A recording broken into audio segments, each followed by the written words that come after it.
Est-ce que tu es prisonnier? Est-ce que tu crois que ce sont tes stratégies qui te freinent? Eh ben c'est faux. Ce sont tes croyances. Et dans cette vidéo, je te raconte comment j'ai failli mourir 4 fois à l'hôpital, comment j'ai été viré 15 jours après ma sortie de l'hôpital, et pourquoi c'est la meilleure chose qui me soit arrivée. On va parler de 3 piliers pour sortir des croyances limitantes. Le premier, c'est le GPS, ta boussole interne, le moteur, ton obsession, et le véhicule, ta manière de communiquer. Avec toi, mais aussi avec les autres. Si tu es entrepreneur et que parfois tu as l'impression d'avoir les 2 pieds dans la merde, avec cette vidéo, je vais te montrer comment en faire du fumier pour faire pousser ton prochain niveau. Allez, c'est parti.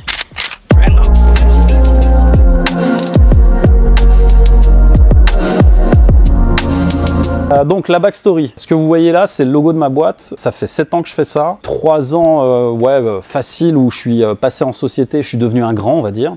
Et depuis, en fait, l'idée c'est que j'ai fait ça parce que j'ai fait 20 ans de salariat. Et pour la faire courte, il y a une grosse période de ma vie où en fait j'étais vraiment en mode salarial et formatage salarial. J'ai rien contre le salariat, j'en ai fait 20 ans, je sais ce que c'est et je sais aussi ce que ça apporte dans la tête. Donc en fait, au bout de 20 ans, je me suis senti à l'étroit là-dedans et j'ai toujours eu des postes de direction où je pilotais des gros paquebots, où on faisait plusieurs millions, etc. Et un jour, mon corps m'a lâché en 2016. Après être revenu 4 fois de la mort, j'ai fait une hémorragie interne et ça m'a complètement retourné en fait en termes de mindset, de croyances, de plein de choses. J'ai perdu en fait, je suis sorti de mon corps 2 fois chez moi et 2 fois à l'hosto. Et ce qui s'est passé, c'est que après, ça aurait pu être franchement marrant de s'arrêter là, mais 15 jours après, il fallait que je retourne au taf et 15 jours après, on me licenciait. Et l'idée, c'est que à ce moment-là, je me dis en fait, c'est soit je continue et je reste prisonnier de ça, soit je change tout et il faut faire autre chose. Et le problème, c'est que j'avais plein de croyances limitantes en moi qui me disaient faut continuer à travailler dur, faut continuer à être le meilleur, à montrer que tu es un bon soldat. C'est jamais assez, donc faut toujours en faire plus. Faut se sacrifier et faut faire plaisir à tout le monde, ton employeur, ta famille, tout le monde. Donc j'en ai vraiment chié. Et mon objectif à terme, et je crois que vous êtes tous un peu ici pour ça, en fait c'était de sortir de la matrice. Et ça s'est pas fait sans mal parce que j'ai tâtonné à peu près 2 ans. 3 ans avant de rencontrer Jérémy qui m'a fait passer des steps aussi au niveau vision business parce que j'en avais grave besoin. Et l'idée c'est qu'à partir de là, en fait, les choses vont commencer à changer parce que il va falloir en fait sortir de 3 types de matrices, sociétale, salariale et familiale. Et ça, c'est vraiment en lien directement avec les croyances qu'on a en nous. Alors il y en a qui sont limitantes, d'autres aidantes, et surtout ce qu'on va regarder c'est les ressources. Ce que vous avez là en fait, c'est surtout au niveau des croyances où moi j'étais complètement bloqué, et le travailler dur, parce que c'est jamais assez, j'avais du mal avec les critiques. On me critiquait ou on me disait un truc, mon ego en prenait un coup. Alors, en plus, comme je suis turc, tu vois, la fierté ottomane, tu vois, tu t'arrives pas comme ça, etc. Donc, il y avait vraiment un truc là-dessus qui était pour moi à dégommer. Et il y a d'autres croyances comme celle-là. Tout ça, il a fallu que je bosse dessus et que j'aille trouver des croyances aidantes, des ressources. Et explicite et implicite, on pourra revenir dessus, mais vous avez tous en vous en fait des choses qui sont faciles, que vous faites facilement, et il y en a d'autres qui sont implicites, mais que vous ne repérez pas immédiatement.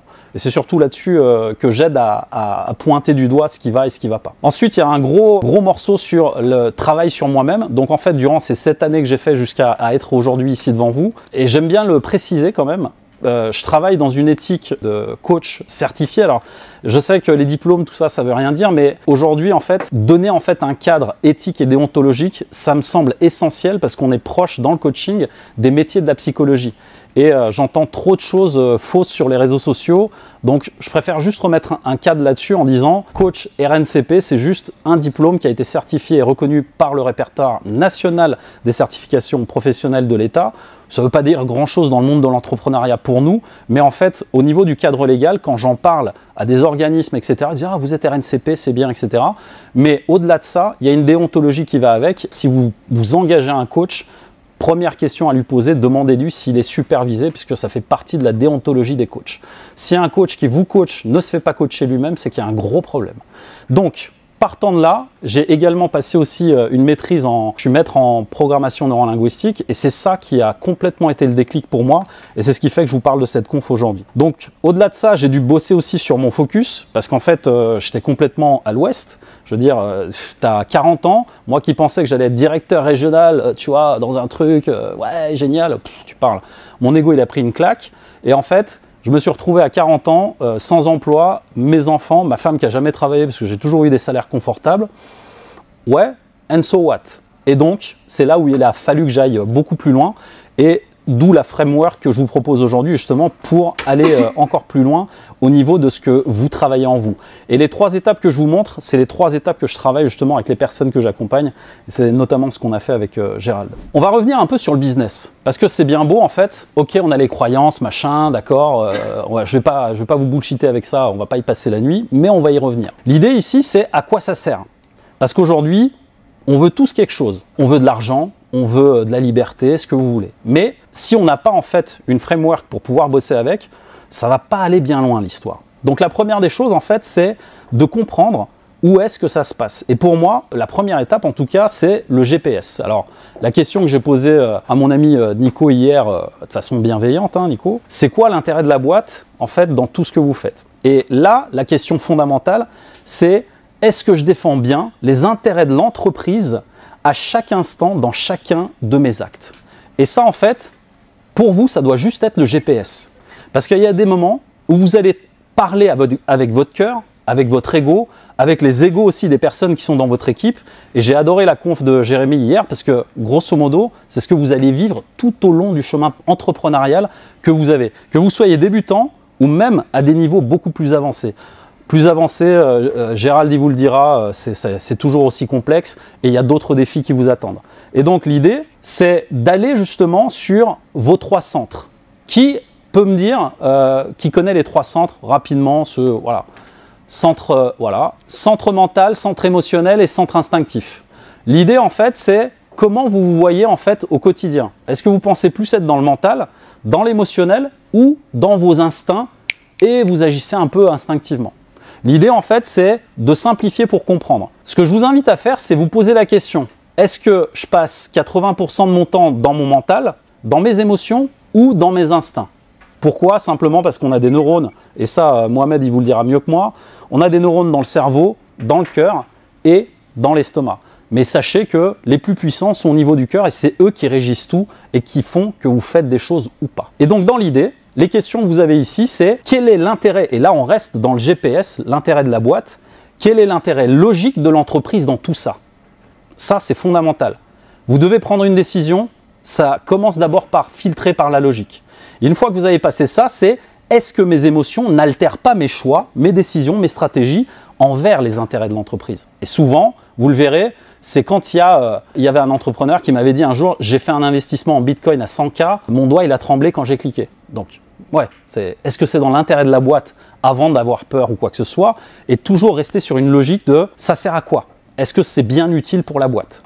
Et à partir de là, est-ce que c'est le bon timing? Parce que quand on est dans ses instincts, on se dit ouais, il y a une opportunité, vas-y, je fonce, je fais. Et il y a des fois, comme je le disais à Jean hier, parfois, le meilleur moyen d'accélérer, c'est de ralentir. Donc ralentissez des fois, simplement pour voir si c'est le bon timing ou pas. D'accord? Une fois que vous avez ça, l'idée en fait, c'est, on va parler un petit peu de mindset. D'accord? Parce que je dis souvent, oui, je suis coach mindset et tout. Ok, le mindset, c'est quoi? Je vous donne ma vision des choses. J'ai suivi beaucoup de gens là-dessus. Il y a beaucoup de gros coachs sur le marché qui sont déjà à des années-lumière de moi. Mais dans l'idée, moi, il y a 2 choses que je retiens, et ça, c'est de la PNL. L'état crash et l'état coach. En fait, il y a des gens, des entrepreneurs, qui arrivent à être les 2 pieds dans la merde et à se dire « Ah, c'est la merde, putain, j'en peux plus !» Et en fait, ils pètent les plombs et ils ne voient pas en fait les opportunités. Et en fait, chaque fois que vous vous mettez en état crash, et je vais vous expliquer ce que c'est, on inhibe à peu près chaque fois qu'on se met sous stress, parce que l'état crash, en fait, c'est quand vous êtes sous un flux de stress sévère et prolongé, vous produisez du cortisol, le cortisol inhibe 60% de votre cerveau, donc forcément, c'est comme si vous étiez un cheval et que vous n'aviez plus que 40% de vision devant vous. Et dans l'idée, quand vous êtes en état crash, vos décisions, eh ben, elles sont à 40% vraies. Et l'autre, c'est l'état coach. L'état coach, en fait, c'est crash, donc contracté, réactif, analyse paralysante, séparé, etc. Donc, c'est un outil PNL pour vous dire que quand tu es en état crash, tu n'es plus toi-même. Par contre, quand tu es en état coach, et ça, c'est intéressant, c'est tu es les 2 pieds dans la merde et tu regardes la merde, tu dis « Génial, c'est du fumier, je vais pouvoir planter des trucs. » Et peut-être tu vois une opportunité ou pas. Parce qu'il y en a, ils préfèrent voir ça comme de la merde. Et donc, à partir de là, tu fais quoi? tu restes centré quand tu es en état coach. C'est comme si en fait, tu arrivais que tu es en train de, je sais pas moi, de conduire ta voiture et qu'il y a un voyant qui s'allume sur le tableau de bord. Tu sais que c'est juste un voyant sur le tableau de bord. Et c'est souvent les filtres, parce qu'on parlait justement des émotions et de comment se dissocier de ça, c'est juste de ne pas oublier que vous n'êtes pas vos décisions, vous n'êtes pas vos actes et vous n'êtes pas vos paroles. Pourquoi? Parce que tout ça participe à quelque chose que vous êtes en train de construire qu'on appelle l'entreprise. Et je vais vous expliquer les 2 autres items derrière. Donc forcément, vous êtes en état crash, il se passe quoi? Désorganisation, instabilité, et de l'autre côté, de la structure et de la stabilité. Et forcément, si vous reprenez certaines lois bien connues, la loi de Murphy, forcément, si ça doit tourner mal, ça arrivera. Et inversement, vous pouvez être en stabilité et en étant complètement ouvert à ce qui va se passer et se dire « Ok, ça arrive, c'est là, bon bah, comment on fait avec ?» Et là, vous êtes dans la loi de Carlson, un travail réalisé en continu prend moins de temps et d'énergie que lorsqu'il est réalisé en plusieurs fois. Et c'est souvent ce qu'on me dit « Oui, mais je commence » ou quand vous lancez un programme, ouais, machin. C'est toujours de le faire à petite dose, sans vous en écœurer, parce que vous allez devoir le faire longtemps, donc c'est comme si vous alliez courir un marathon, ça sert à rien de vous écœurer avec tout de suite. Petite dose, c'est bien. Pourquoi? Parce que pour moi, le plus important, il est là. Si vous devez lire un livre, en tout cas le résumé, parce que moi j'ai lu le résumé, j'étais un peu feignant, Antifragile, c'est un livre dans lequel on vous explique un concept. À l'époque, justement, de la Grèce antique, on avait en fait le théorème de l'hydre. L'hydre, en fait, c'est un serpent. T'arrives, tu lui coupes la tête, il y en a 2 qui repoussent. Aujourd'hui, en fait, dans vos business et dans tout ce que vous faites, vous devez avoir en fait la stratégie de l'hydre en vous. C'est-à-dire que je ne parle pas de résilience parce que l'antifragilité est plus fort que la résilience. La résilience, c'est quelqu'un qui prend des claques dans la gueule, qui dit « Oui, je suis résilient, mais je suis toujours là, t'as vu ?» Ouais, c'est cool, copain. En fait, tu restes toujours au même endroit. L'antifragile, c'est on met une claque, je ressors 2 nouvelles armures, je me transforme en Super Saiyan ou je fais le chevalier du Zodiaque et j'ai l'armure d'or et le mec il peut plus me toucher. Et en fait, c'est exactement ce que fait Gérald quand il fait de la strat d'entreprise. C'est un peu aussi comme le media training, c'est on va trouver les angles morts et on va les renforcer 2 fois plus. Et en fait, chaque fois que vous développez ça en vous, pas dans votre business, vous devenez inarrêtable. Pourquoi? Parce que le simple fait de vous dire que quoi qu'il arrive, on met un taquet, je vais en mettre 2 de plus. Franchement, on a ça dans le MMA avec les McGregor, les machins, les mecs, c'est des fous furieux, quoi. Les Tchétchènes, laisse tomber, quoi. Tu lui mets une patate, il t'en met 10. Donc l'idée, en fait, c'est comment est-ce qu'on avance avec ça. Et le théorème qu'il a, en fait, Nassim Nicolas Taleb, j'adore ce théorème-là, c'est la force est dans l'épreuve. C'est-à-dire que si tout était facile, franchement, vous auriez l'énergie d'une crevette. Parce que franchement, quand tu fais un truc et que c'est mou, t'as pas envie de le faire, quoi. T'es pas motivé pour le faire. Et c'est les épreuves, finalement, tout ce que vous vivez là, que vous racontez depuis 2 jours, c'est ça qui vous sert à vous renforcer, à être encore plus virulent pour la suite. Et si vous ne travaillez pas ça, bah en fait, c'est tranquillité versus volatilité. Et là, en fait, il fait une comparaison avec la nature. En fait, prenez l'exemple d'une machine à laver et d'un arbre. Un arbre, c'est totalement antifragile. Ça peut durer des centaines d'années. Allez voir, il y a des chênes, ils sont centenaires.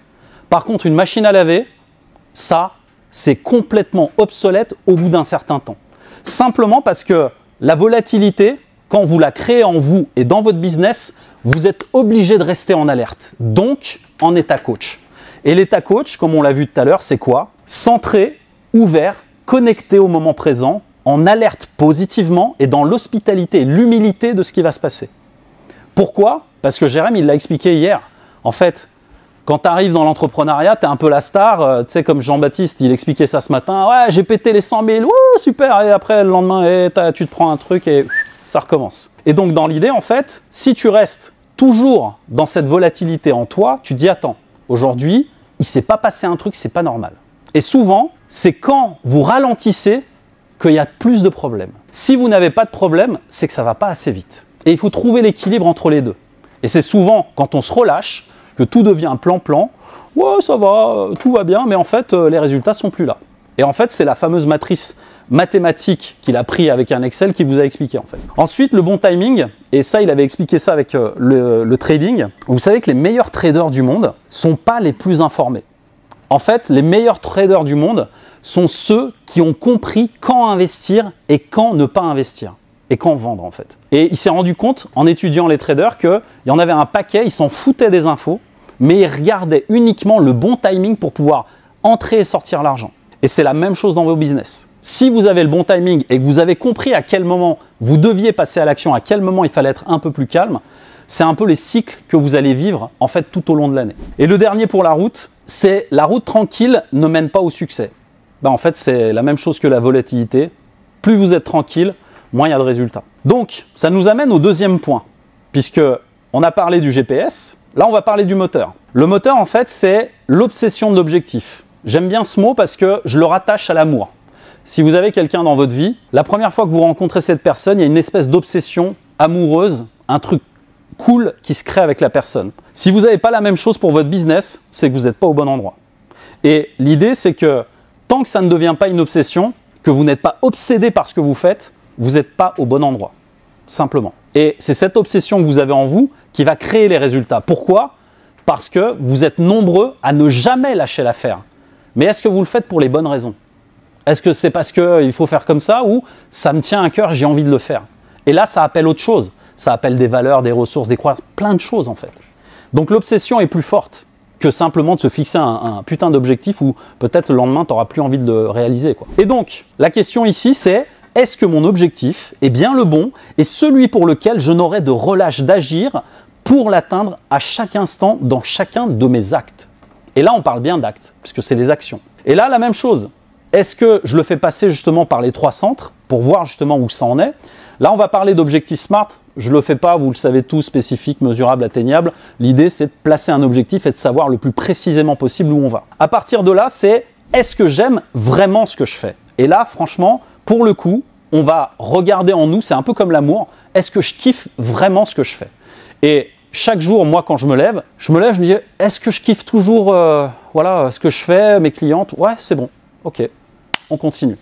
Et c'est bien de se poser la question une fois par jour parce que ça remet les bonnes choses aux bons endroits. Parce que si tu n'aimes pas ce que tu fais, gars, faut changer quoi. Est-ce que je pourrais faire ce que je fais toute ma vie? Ça, c'est une putain de question. Ça rappelle, je sais plus, il y avait une citation là-dessus, si tu travailles un jour, tu n'auras plus jamais l'impression de bosser.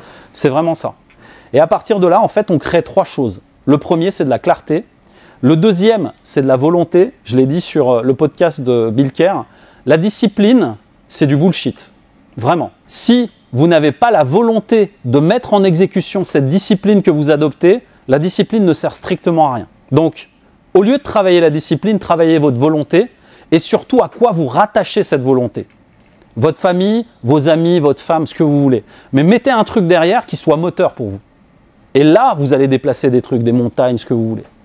Et ensuite, la passion. Pourquoi? Parce que cet aspect passion, en fait, c'est est-ce que je kiffe? Est-ce que je m'amuse? Est-ce que c'est fun? Et surtout, est-ce que j'en tire, moi, quelque chose qui me fait du bien, en fait? À partir de là, on arrive sur quoi? On m'avait dit, ouais, tu as parlé un peu de mindset, de focus. Là, on est clairement dedans. Parce que quand vous partez sur ces 3 principes de clarté, volonté et passion, vous arrivez sur ce qu'on appelle le focus et le leadership. Parce que un leader, c'est quelqu'un qui est concentré sur une voie et qui aime ce qu'il fait et qui est prêt à emmener tout le monde. Et ça me rappelle ce que disait justement hier Valéran. Un message qui te dépasse, t'emmène les gens et tu prouves que ça marche. On est en plein dedans. Et en fait, ça, c'est ce qu'on appelle en PNL aussi les prophéties autoréalisatrices ou autodestructrices. Et là, on va parler de l'effet Pygmalion. Là, on s'appuie sur l'étude du docteur Rosenthal, qui était un psychologue d'Harvard quand même. On appelle ça l'effet Pygmalion. En fait, c'est quand tu as des attentes. Tu sais, on parlait de A-player, B-player, machin. Ok, en fait, toi, tu as des attentes, d'accord? Tu recrutes quelqu'un, mais en tant que recruteur et chef d'entreprise, tu veux que le mec il soit aussi bon que toi. Alors oui, ça existe, ça va te coûter un bras pour le payer, ça c'est sûr, mais si tu prends quelqu'un qui est un peu en dessous, tu peux pas attendre la même chose de ce mec-là, sinon il sera à ta place. Et donc, l'effet Pygmalion, c'est phénomène selon lequel l'attente d'une personne envers le comportement d'une autre personne sert de prophétie autoréalisatrice. Autrement dit, c'est lorsque vous avez de grandes attentes d'une personne et aussi de vous-même et que ces attentes conditionnent en partie son comportement et le vôtre. Ça veut simplement dire que j'ai eu des exemples comme ça d'entrepreneurs que j'ai accompagnés où en fait, il y avait un sujet et le sujet c'était un peu la patate chaude. Et quand quelqu'un de l'équipe venait en fait lui balancer la patate chaude, il disait « Ouais, non mais c'est bon, ouais, vas-y, fais comme ça ». Votre comportement en dit énormément sur vous quand vous avez un problème qui arrive à vous. Et par mimétisme, c'est normal, la personne qui est en face, elle voit comment vous gérez la patate chaude. Vous la mettez sous le tapis ou vous la prenez à bras-le-corps et dites « Vas-y, viens, on va la gérer ensemble ». Et ça fait une différence fondamentale entre les équipes engagées et celles qui fuient à chaque fois qu'il y a des problèmes. Et c'est là où vous gérez la merde, service client, etc., etc. Et à partir de là, vous avez l'effet inverse, l'effet golem. Et là, c'est la même chose. Quand vous avez peu d'attentes de vous-même, des autres, vous tirez vos résultats vers le bas. Et c'est souvent l'exemple du fruit pourri. Il suffit de mettre un C-player dans un groupe de A-players, comme il disait Jérémy hier. Putain, les A-players, il y en a putain, le mec, il fout rien. Et tu fais quoi? Vas-y, fais quelque chose. Et en fait, c'est vraiment ça qui va finalement en fait, donner la motivation ou l'enlever dans l'équipe. Alors ça nous emmène où? En fait, tu crées ce que tu crois et tu crées ce que tu crains. Vous êtes tous aujourd'hui preneurs de décisions et à chaque fois qu'il y a un problème qui arrive, vous devez prendre des décisions. Et à chaque fois que vous craignez quelque chose, vous le créez en vous. Et votre réaction, par mimétisme et neurones miroirs, en dit énormément sur vous avant même que vous parliez. Et c'est pour ça que je vous invite d'abord à faire le sondage de comment je fais en fait, comment je suis moi, de l'intérieur, face à un problème que quelqu'un de mon équipe m'apporte. J'adore Gérald, parce qu'il le sait, c'est un sanguin, donc il sait qu'il rue dans les brancards en fait avec ses équipes. Et l'idée c'est que plutôt, comme je l'avais annoncé tout à l'heure, plutôt que de se cacher à dire oui, je suis un peu sanguin, je devrais pas. Non, non, en fait, tu es sanguin, dis-le. Et en fait, il n'y a plus de problème. L'équipe, ils savent qu'il est comme ça. Bon, il arrive, il rue un peu dans les brancards, ça va mieux. Et une fois que c'est mis sur le tapis, allez, on passe à autre chose. Donc en fait, chaque fois que vous craignez quelque chose, arrêtez de craindre. Parce que vous allez créer ce que vous craignez. Donc, allez sur le problème, gérez-le, et on passe à la suite. Et ça va vous faire gagner un temps fou. Je vous ai mis ce petit schéma, puisqu'il est en lien avec la délégation. C'est en fait nos croyances à propos des autres, c'est-à-dire la supposition qu'on fait sur l'autre en face, c'est ce qui crée en fait notre relation à nous-mêmes. La façon en fait dont tu vois l'autre, c'est la façon dont tu te vois en fait. Et le mec, qu'est-ce qu'il fait? Par mimétisme, il voit ce que tu vois toi en toi. Et forcément, l'autre il se dit oh, attends, je lui ai amené un problème, il n'a pas voulu le gérer, il se démerde. Attends, c'est bon quoi. Et ouais, et comme ça, il n'y a plus d'engagement dans l'équipe. Et donc il se passe quoi? Nos actions envers les autres vont se répercuter sur leurs croyances et ensuite vont se répercuter dans l'entreprise en termes d'action. Et ça, c'est la merde. Parce que derrière, si vous n'avez pas les bonnes personnes aux bons endroits, qui sont en concordance avec votre personnalité, c'est là où vous perdez tout. Et donc, on parle de délégation, puisque là, on va parler de la loi de Hofstadter, je ne sais pas si je le dis bien, mais c'est des lois de productivité que j'aime bien. Il faut toujours plus de temps que prévu, même en tenant compte de la loi de Hofstadter. Ça veut dire simplement que quand vous avez une délégation, quand vous devez déléguer un truc, prenez le temps. Parce que oui, former quelqu'un, c'est un double temps, mais c'est de l'investissement pour le futur. Pourquoi? Parce que si vous le faites mal au moment où ça se présente, vous le paierez plus tard. Pourquoi? Parce qu'il y a toujours un prix à payer. Et le prix à payer, ce sera argent, temps et stress, parce que ça va vous stresser forcément. Et ça va être casse-couille, en plus. À partir de là, quel est le prix que vous êtes prêt à payer? Et c'est surtout là-dessus que je bosse, c'est-à-dire, est-ce que tu es le gars qui arrive et qui met ses deux pieds dans la merde, il dit « Oh putain, génial, du fumier, hey, qu'est-ce qu'on plante là-dedans les gars? Hey, on fait un truc ?»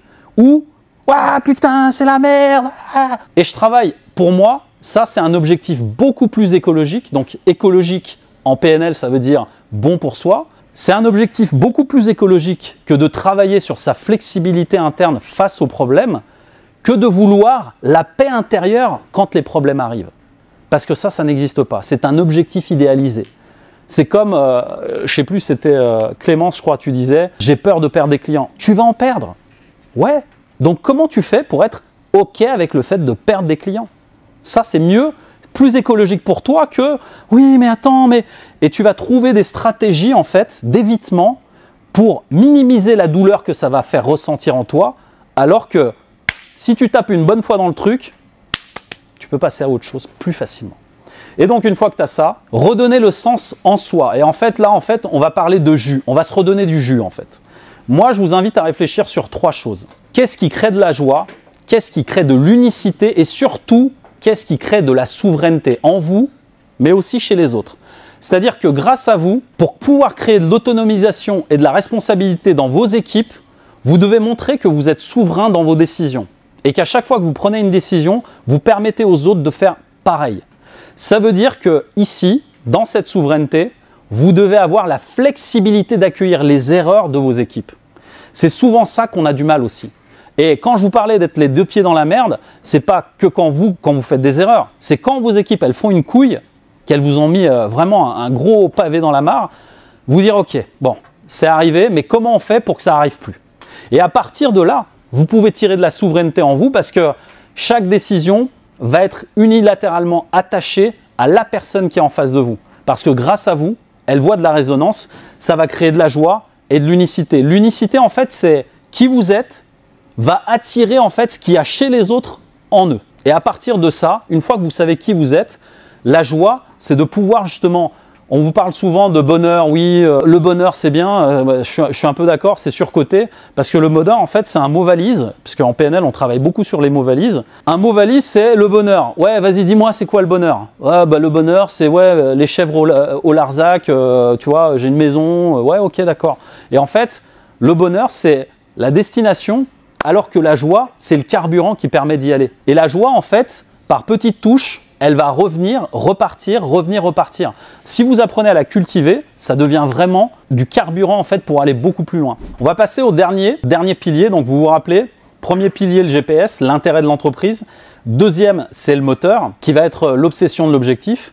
Et ensuite, le dernier, c'est le véhicule. Et là, on va parler canal de communication, c'est-à-dire comment vous communiquez avec vous-même, avec les autres et avec vos équipes. Et donc dans l'idée, la question qu'on va se poser ici, c'est à qui je m'adresse, de quelle manière et dans quel but. Et ça va être fondamental pour la suite. Parce que là, en fait, on va utiliser des canaux de communication différents, des canaux de communication différents. Le premier, en vert ici, c'est les prospects. Le deuxième, c'est les clients. Ensuite, les équipes. Et surtout, le dernier, l'ADN, à vous-même. Parce que j'entends encore beaucoup d'entrepreneurs qui sont extrêmement durs avec eux-mêmes. Tu les fais parler sur eux-mêmes. C'est limite, tu vois, ils font du MMA avec eux-mêmes à l'intérieur, mais en mode gros brutal, tu vois, c'est vraiment violent, quoi. Ils feraient jamais ça à quelqu'un d'autre, mais quand c'est soi, c'est permis. Tu peux être la pire des merdes, en fait, quand il s'agit de toi. Mais tu dirais ça, jamais tu le diras à quelqu'un d'autre. Et c'est ça qu'il va falloir aussi aller débusquer, parce que à l'intérieur, en fait, on va s'attarder sur les valeurs et les croyances. Parce que si tu as un haut niveau de respect et de fidélité, d'amour pour toi-même, tu vas devenir la personne la plus importante de ta vie. Ça veut dire que chacune de tes décisions va être hyper qualitative. Et il n'y aura plus personne d'autre de plus prioritaire que toi à faire les choses. Tant que tu n'es pas aligné en fait là-dessus, à être la priorité de ta vie, tu as loupé un épisode. Et franchement, tu vas voir qu'après, il y a d'autres croyances qui peuvent venir te trigger. Donc pour ça, moi je propose une autre méthode PNL qui s'appelle la méthode FEE. Flexibilité, élégance et écologie. Et là, on va parler simplement en fait de comment on va pouvoir gagner en flexibilité dans notre communication avec soi et aussi avec les autres. On a parlé de deux choses qui sont fondamentales et que vous voyez aussi sur le graphique, le cadre et la posture. Aujourd'hui, aucune entreprise ne peut vivre sans cadre et sans avoir une posture de dirigeant ou de quelqu'un d'accueillant en tant que dirigeant. Parce que la posture, en fait, il n'y en a que deux. Posture haute et posture basse. Quand tu veux défendre le cadre, tu vas être très haut sur le cadre, mais tu vas être très bas sur les relations que tu as avec tes équipes. Tu vas vouloir garder la proximité avec eux, mais surtout, tu vas faire en sorte que les règles soient respectées. Mais tant que tu ne le fais pas avec toi-même, ça va être hyper compliqué d'aller plus loin avec les autres. Et c'est pour ça que je vous propose tout un tas de petites choses que je vous laisse lire ici. Le premier, c'est les règles en fait qu'on s'impose. Donc il y a les lois, les règlements intérieurs, etc. Tout ça, ça fait partie du cadre. Ensuite, la posture haute et la posture basse. Bien être haut sur le cadre et pas se tromper et faire l'inverse, d'accord? Genre, oui, tu fais pas ça, donc genre, tu as un enfant, l'enfant il arrive, il dit ouais, je veux ça. Et en fait, le gamin, tant que tu lui as pas donné, il continue à faire des pieds et des mains pour l'avoir. Et donc, il y a une de mes clientes qui a vécu ça un jour avec, c'est une petite histoire rapide, elle est comptable. Donc elle, dans son monde à elle, analytique, centre mental, dans la chambre de sa fille de 16 ans, adolescente, au collège, qui est dans une phase de rébellion énorme, tout doit être rangé à la maison, même la chambre de la jeune fille rebelle. Et tous les matins, qu'est-ce qu'elle fait? Elle arrive pour contrôler la chambre. C'est une comptable, tout doit être rangé. Oh, la gamine, elle a 15 ou 16 ans, je crois. Hein. Et je lui dis alors, il se passe quoi? Oui, mais tu te rends pas compte? Si elle ne range pas, son avenir est en danger. Waouh. Ok. Qui est client de quoi? Qu'est-ce que tu veux? Moi, je veux que ce soit rangé. Ah donc en fait, si je comprends bien, tu es client de faire ranger la chambre de ta fille par elle pour qu'elle en prenne de la graine. C'est bien ça? Oui, c'est bien ça. En fait, tant que vous n'êtes pas dans le monde de l'autre, c'est-à-dire que vous ne vous êtes pas mis au niveau de l'autre pour comprendre ce qu'il vit, ça ne fonctionnera pas. Et donc, il y a ce que j'appelle l'expérience émotionnelle correctrice. Qu'est-ce que je lui ai fait faire? Bah là, le lendemain matin, quand tu vas la voir, tu as ses fringues propres qui viennent de sortir du lavage, tu les as repassées. En fait, sa fille, elle a un mode de rangement rebelle. Donc en fait, quand tu arrives dans sa chambre, les fringues sont par terre, il y a des boîtes de pizza et les livres sur le bureau, et surtout, bah, en fait, elle laisse ses sous-vêtements à côté du chevet. Ok, très bien. Tu prends les fringues et tu fais le même classement. Tu balances par terre aux bons endroits. Et en fait, elle fait ça le matin, mais je lui demande d'aller plus loin. Je lui dis, tu ouvres le placard et tu vides 3 rangées de placards, juste pour voir ce que ça donne. Et là, le lendemain matin, donc elle arrive, bonjour ma chérie, ça va? Tiens, je t'ai apporté ton linge. Et pff, elle jette tout comme ça. La fille, première réaction, elle est comme ça. Ok maman, ouais. Elle fait, attends, bouge pas, je vais t'aider. Première étagère. La fille fait, maman, tu fais quoi? Non mais t'inquiète, je t'aide à ranger. Deuxième étagère, au bout de la troisième, la fille a bondi du lit. Maman, non mais c'est bon, attends, je vais m'en occuper, il n'y a pas de problème. Elle revient le lendemain matin. La chambre est nickel. On ne va pas être client plus que le client lui-même tant qu'il n'y a pas de problème. Et en fait, on va dans la carte du monde de l'autre pour pouvoir se mettre à son niveau. Une fois qu'on a fait ça, il se passe quoi? Expérience émotionnelle correctrice. Et c'est souvent quand on a de la vulgarité bienveillante, c'est pour ça que je te taquinais tout à l'heure, quand on arrive à être dans cette vulgarité bienveillante avec soi-même mais aussi avec les autres, on peut tout se permettre parce qu'il y a un cadre bienveillant. Et en fait, ici, qu'est-ce qu'a fait la mère? Elle a protégé la relation. Tu sais ma fille, moi je veux pas m'embrouiller avec toi. Je veux qu'on soit bien ensemble. Donc je range comme toi tu me dis de ranger. Et à partir de là, moi j'ai pas de problème. Et la fille, le lendemain, tout était clean. Et après ça allait rester. Donc, haut sur le cadre et bas sur la relation pour maintenir la relation. À partir de là, on va parler d'élégance et là on descendra un peu plus bas dans le détail puisque c'est des outils dont vous allez avoir besoin. Le verbal et le non-verbal. Attention, en entreprise, plus votre entreprise est grosse et plus chaque mot que vous direz en tant que dirigeant sera retenu contre vous. Et vous le verrez à des niveaux plus élevés, c'est la même chose avec vos clients. On a eu des litiges comme ça aussi avec Jérém. Chaque mot est sorti de son contexte et démesurément grossi justement pour vous le rabattre sur la gueule. Et ça, c'est terrible. Donc, chaque mot compte et peut se retourner contre vous. Et surtout une chose, et ça je le vois beaucoup dans les entreprises du digital, les paroles s'envolent, les écrits restent. Pensez à tout écrire. Putain, le nombre de contrats, le nombre de trucs, de litiges que j'ai vus. J'ai accompagné un mec dans la tech, il a planté une boîte parce qu'il n'avait pas refait en fait sur son devis, il n'avait pas fait d'avenant sur le devis. Il a perdu 200 000 balles et il a fermé la boîte. Une boîte dans la tech. Pensez à écrire tout ce que vous faites. Écrivez-le, un mail, un message, ce que vous voulez, mais écrivez-le, quoi qu'il arrive. À partir de là, on va parler d'écologie. Alors évidemment, hein, c'est pas de, tu sais, genre Ushuaïa, voilà, les verts et tout, non, c'est pas ça. Hein. Là, on va parler d'agilité sur l'aïkido verbal. En fait, ici, il va falloir être écologique sur votre façon de communiquer. L'agilité que vous allez avoir à communiquer avec les gens, c'est ça qui va faire la différence dans vos résultats. Et là, on va parler de 3 choses. Je vous l'ai quand même mis parce que je pense que vous les connaissez. Les réactions archétypales, le triangle de Karpman et les positions de vie. L'idée, c'est que ça, ce sont des pièges relationnels que vous avez en fait tout au long de votre journée avec dans votre perso et dans votre pro. Si vous connaissez pas, je vous laisse Google It parce que je ne vais pas rentrer trop dans le détail là-dessus. Mais l'idée, c'est qu'à chaque fois que vous êtes dans des jeux psychologiques comme cela, vous n'avancez plus. Ça vous mène inexorablement à ça, la loi de Laborie. Un cerveau, ça sert d'abord à fuir et à lutter. Et en fait, quand vous êtes dans vos émotions et vos peurs, en fait, c'est les premières réactions qui apparaissent. Donc pour pallier à ça, je vous propose un outil que je donne vraiment à tous mes clients et c'est ce que j'appelle le filtre à particules. Qu'est-ce qui dépend de vous? Qu'est-ce qui ne dépend pas de vous? Et quelles leçons il y a à tirer dans ce que vous vivez ici et maintenant? Souvent, les problèmes apparaissent quand vous restez dans votre tête. Parce que dans votre tête, vous êtes soit dans le futur, soit dans un passé qui est déjà terminé. Et l'idée, c'est que le passé, c'est de la souffrance et le futur, c'est de l'anxiété. Donc tant que vous n'êtes pas ici et maintenant pour construire le futur, parce que le passé à la limite c'est terminé, bah en fait, tout continue, mais dans votre tête. Et ça, c'est hyper dangereux pour vous, pour votre boîte, pour tout. Donc, ici et maintenant, c'est rester connecté à qu'est-ce que je peux, moi, directement, sur quoi je peux agir et qu'est-ce qui ne dépend pas de moi, en fait. Et quand vous avez clarifié ces deux questions-là, tout le reste est hyper simple. À partir de là, on va aller un peu plus loin. Et là, je vais vous inviter à lire ça. Parce que là, on va parler de canaux de communication. On va aller un petit peu plus loin dans le détail de vos personnalités. Et là, évidemment, pour ceux qui me connaissent, je travaille avec l'outil de la ProcessCom, qui est un outil que j'adore depuis des années. Et l'idée, c'est de mieux comprendre qui vous êtes et comment vous fonctionnez. Pourquoi? Parce que vos entreprises, en fait, elles se bâtissent uniquement sur une chose, vous. Si vous n'êtes plus là, vos entreprises aussi. Donc, plutôt que de partir à vouloir mettre des process, des machins, recruter des gens, regardez d'abord ce qu'il y a à l'intérieur, comment ça fonctionne, et comment vous pouvez l'optimiser, vous en servir peut-être dans des zones d'excellence avant de commencer à faire autre chose.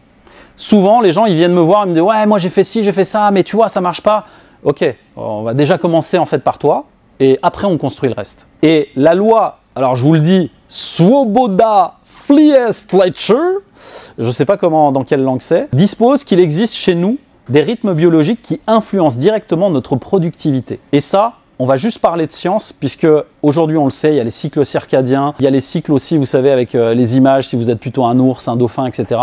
Tout ça, en fait, c'est des choses qui sont aujourd'hui scientifiquement prouvées. Et si vous ne tenez pas compte de ça, pareil pour vos clients, il y a une saisonnalité qui fait que l'humain, en fait, va peut-être moins consommer à certaines périodes.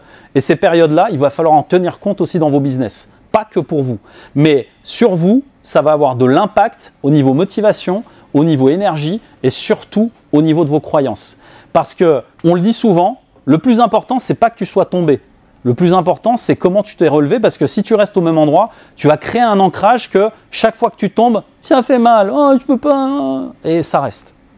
Donc, l'idée, c'est vraiment de comprendre ça, mais d'être sympa avec ça. C'est encore une fois, j'ai les deux pieds dans la merde, est-ce que c'est du fumier ou est-ce que c'est de la merde? Et franchement, tout ça n'est qu'une vue du cerveau, puisque tout ça, ça reste de l'expérience subjective, comme on dit en PNL. Donc là, on va s'appuyer en fait sur la ProcessCom, on va prendre deux canaux. Donc les introvertis, qui se sent introverti? Soyez fiers d'être introverti, je l'étais. LOL? Ah ouais.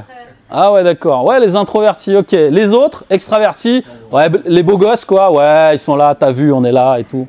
Ouais, ok. Si je peux dire, un extraverti, c'est quelqu'un qui s'énergise au contact des autres, et un introverti, c'est quelqu'un qui s'épuise au contact des autres. Moi, c'est comme ça que je le vois. Alors, très bien. Et ça, c'est une carte du monde qu'on accueille ici, puisque les introvertis, effectivement, peut être sur cette longueur d'onde-là.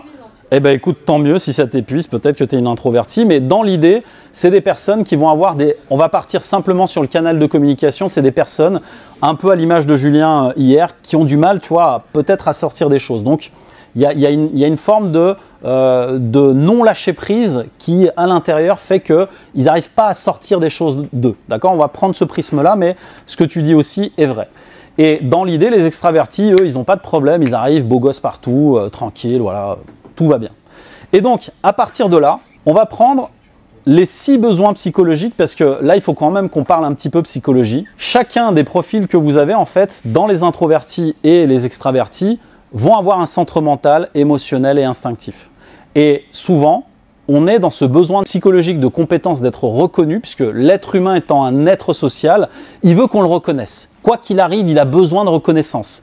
Et je ne sais plus à qui j'en parlais à table, il y avait une expérience qui avait été menée dans les années 1800 où ils avaient pris 30 bébés, des nourrissons, et ils les avaient juste pris et nourris, comme ça.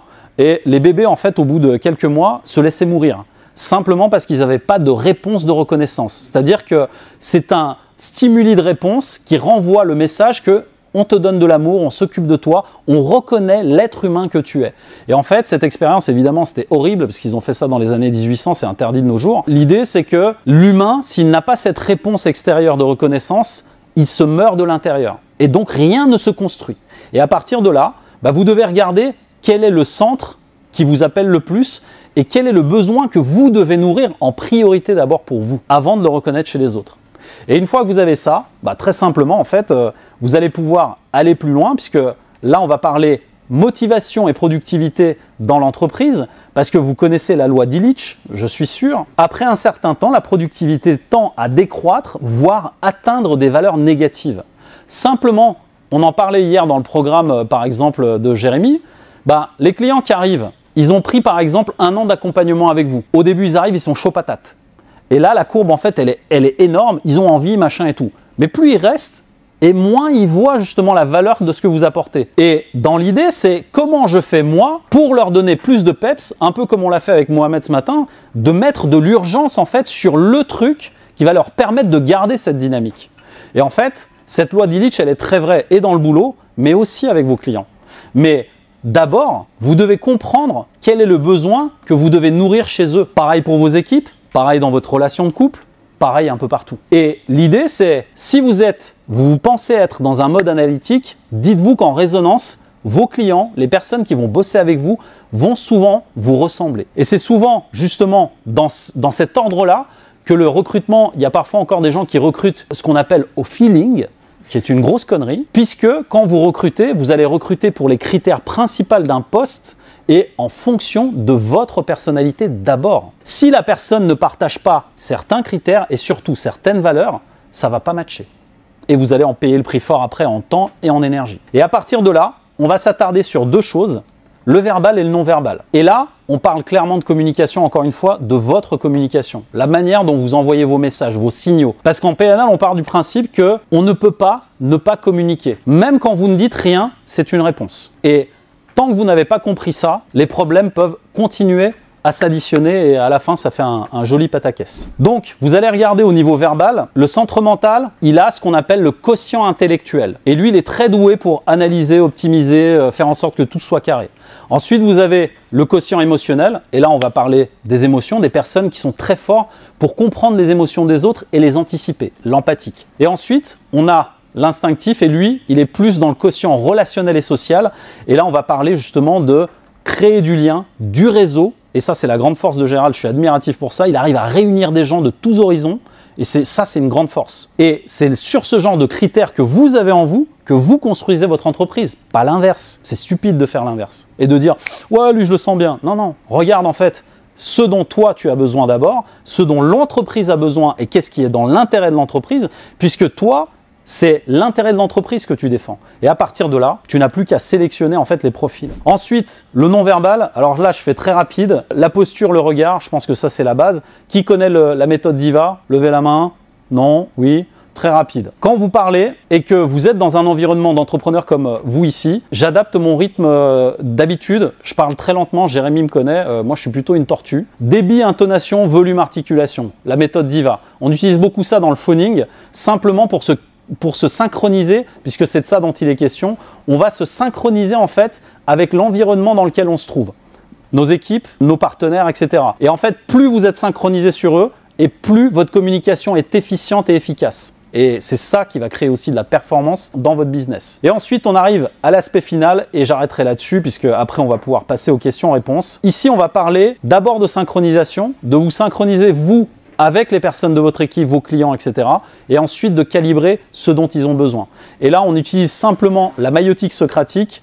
Et là, je ne vous fais pas tout le pitch en entier, mais il y a 3 branches et on va s'appuyer sur ce que utilisent les closers. Je pense que Will, tu dois connaître. On appelle ça le Yes Set, c'est Jordan Belfort qui est un peu l'initiateur de ce truc. C'est quand vous avez un appel, en fait, avant de poser une question, demandez toujours la permission. Souvent, quand vous avez des équipes et que vous arrivez avec un nouveau truc, dites bon, on fait ça et on pose pas de questions en fait. L'idée, c'est comment je peux devenir inclusif avec mes équipes en les intégrant dans le process plutôt que de les exclure. Et là, l'idée, en fait, c'est simplement de demander l'autorisation, d'avoir une précaution oratoire avant de le dire. Et surtout, un truc que beaucoup de gens oublient de faire, reformuler. Parce que la plupart du temps, vous allez écouter pour répondre et pas pour comprendre ou apprendre. Et c'est une grosse erreur. Si vous écoutez quelqu'un, écoutez la personne pour la comprendre et apprendre des choses d'elle, pas pour répondre. Et souvent, vous verrez qu'une simple reformulation peut tout changer. J'étais l'été dernier, il y a 2 ans de ça, on a fait un co-living avec des entrepreneurs et il y a une youtubeuse assez cotée en fait qui s'est assise à côté de moi à la piscine et qui me dit « Mehmet, j'avais un sujet parce que toi, tu vois, t'es coach mindset et tout, bon j'ai un sujet, j'ai un projet en fait, il est, franchement c'est le projet de ma vie, il est génial, j'ai trop envie de le faire, mais je peux pas. » Ok, d'accord, très bien. Alors, si j'ai bien compris, tu as un projet, il est génial, tu as envie de le faire, mais tu peux pas. C'est quoi la raison? dit en fait, je peux pas le faire tant que j'ai pas trouvé l'homme de ma vie. Donc si je comprends bien, un projet que tu aimes, que tu voudrais faire tout de suite, tu ne le fais pas tant que tu n'as pas rencontré l'homme de ta vie, c'est bien ça? Juste en reformulant sous une forme interrogative, ça l'a fait tilter et shifter direct. Ah ouais, mais c'est différent quand c'est toi qui le dis. En fait, il n'y a rien d'autre à rajouter puisque le truc est tellement gros, tu te dis, mais en fait, si je lui disais, mais tu te rends compte de ce que tu es en train de dire? Ce serait imposer ma carte du monde sur la sienne. Et on ne fait pas grandir les gens comme ça. Vous, en tant que dirigeant, vous devez soit reformuler, soit faire poser des questions qui font grandir les autres. Et c'est ça qui a de l'impact. Parce que la personne, elle a le sentiment d'avoir trouvé la réponse toute seule. Là, vous êtes inclusif. Là, vous emmenez tout le monde avec vous. Et ça, c'est hyper important. À partir de là, apporter de la clarté, je vous ai mis en vrac quelques questions qui me semblaient pertinentes. Souvent, j'ai souvent dit ça à table. On me dit oui, mais il faut faire ci ou il faut faire ça. Ouais, ok, par rapport à quoi? Qui le dit? Pourquoi? Dans quel contexte? Et plus vous allez avoir des questions pertinentes, et plus les résultats vont être performants. Et donc, dans l'idée, faut pas oublier qu'on est des êtres sociaux et humains, donc avec des émotions. Et ça, dans le closing, on appelle ça en fait les 6 émotions inavouées. Parce qu'en fait, quand vous avez quelqu'un au bout du fil, en closing, la personne, vous devez détecter si elle est dans la peur et ce qu'elle cherche derrière la peur. Et c'est souvent soit pour éviter les conséquences, soit pour éviter de perdre quelque chose. Et quand on va regarder dans certaines peurs qu'on peut avoir, la cupidité, l'altruisme, l'envie et la fierté et la honte, tout ça sont des émotions implicites qu'on ne va jamais dire à la personne. On ne va jamais dire « oui, j'ai honte de faire ça ». Mais de par notre communication, on va le détecter et nous, notre job, c'est d'aller mettre le doigt dessus. Et souvent, ces émotions inavouées, elles sont tirées des neurosciences évidemment, c'est le petit plus en fait qui fait shifter la personne. Et quand vous mettez le doigt dessus, par des questions évidemment, ça plie le game. En résumé, il y a beaucoup d'outils, il y a beaucoup de techniques, de neurosciences, de ce que vous voulez. On a dans tous les outils d'inventaire de personnalité, moi j'utilise beaucoup la ProcessCom, il y a 6 profils de personnalité, mais en fait c'est faux. Dans tous les outils d'inventaire de personnalité, dans l'énéagramme vous en avez 9, si vous passez par Carlos Gustav Jung vous en avez 12, vous passez par le disque vous en avez 4, peu importe, je les ai tous faits, je me suis formé à tous.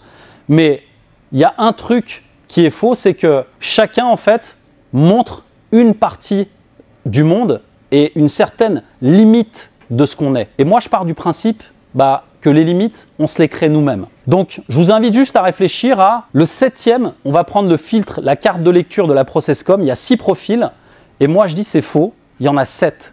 Parce que le 7e, c'est le point 0 et c'est vous. Et le point 0, en fait, il s'appuie sur le principe aussi qui dit qu'on a 80% de ce qui est en nous en termes d'ADN et de génétique, qui est un héritage transgénérationnel, et les 20%, c'est ce fameux point 0. C'est quand vous sortez que vous n'êtes plus un profil, que vous n'êtes plus ni empathique, introverti, peu importe, vous enlevez toutes les cartes du monde possibles et imaginables. Vous êtes ce point 0. Et c'est de ce point 0 que la magie opère. C'est là que I have a dream apparaît. Interrogez-vous là-dessus. Où est mon point 0? Je vous remercie pour l'attention.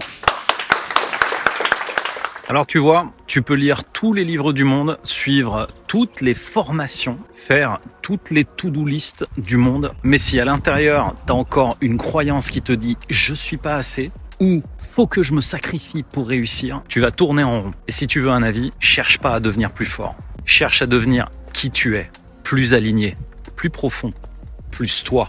Ici et maintenant. C'est pas ta stratégie qui crée ton succès, c'est ton état intérieur. Et maintenant que tu as vu tout ça, la vraie question c'est est-ce que tu vas juste kiffer la vidéo et en rester là, ou est-ce que tu vas en faire quelque chose et passer à l'action? Alors, tu choisis quoi? Ta liberté d'esprit ou tes croyances?